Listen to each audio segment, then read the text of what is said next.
The trade line has already passed today, and I have to say, I am surprised that Ja Morant is still a Grizzly. I figured that the Grizzlies would trade Ja Morant, especially after they traded Jaren Jackson Jr. in the move they made for basically a bunch of role players and draft picks. It was nothing substantial.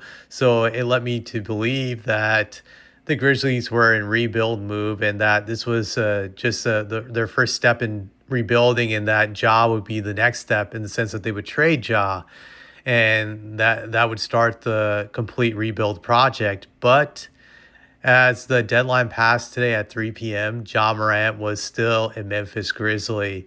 And I guess it's not too surprising, but what really surprised me was when I heard that in some of these trade proposals in which the Grizzlies try to trade Ja Morant, that opposing teams were straight up telling them, for us to accept Ja Morant, you have to trade your own first round draft pick with him.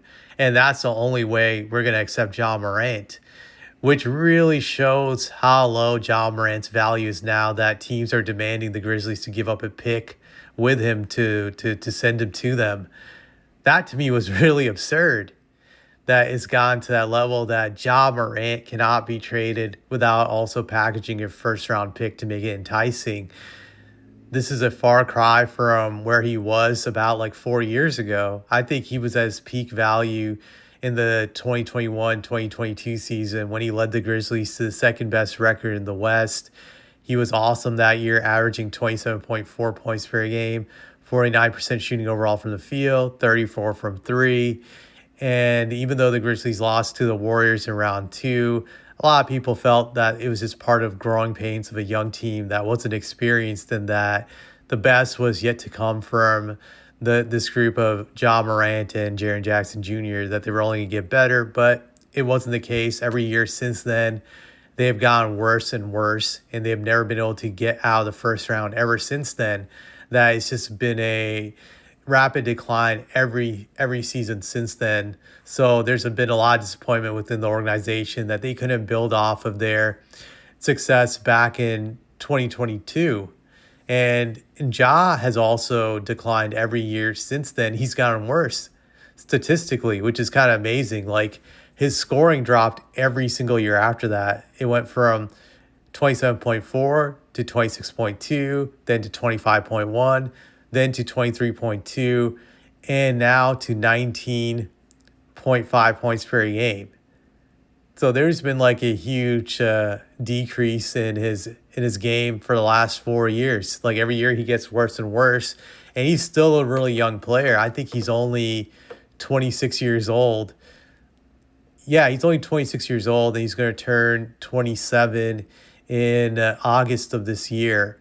So he's like entering his prime right now. This should be like his peak years, but he hasn't been able to capitalize off of it. And his off-court antics have also destroyed his reputation with some of the crazy stuff he's done off the court, the gun stuff, his father creating problems, his entourage creating problems off the court. I've heard stories in which they have disrupted businesses in Memphis. They have bullied people and done all these other crazy things.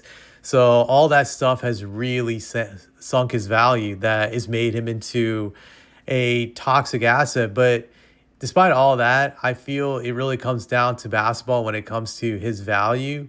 If his numbers were better than what they were this year, I think more teams would be interested in acquiring him.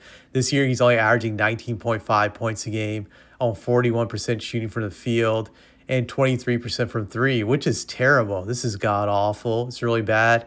And on top of that, he's averaging 3.6 turnovers. He's only played in 20 games this year. He has had this injury called the UCL injury. I think it's a minor knee injury he suffered, and he isn't expected to come back until mid to late February from what I've read.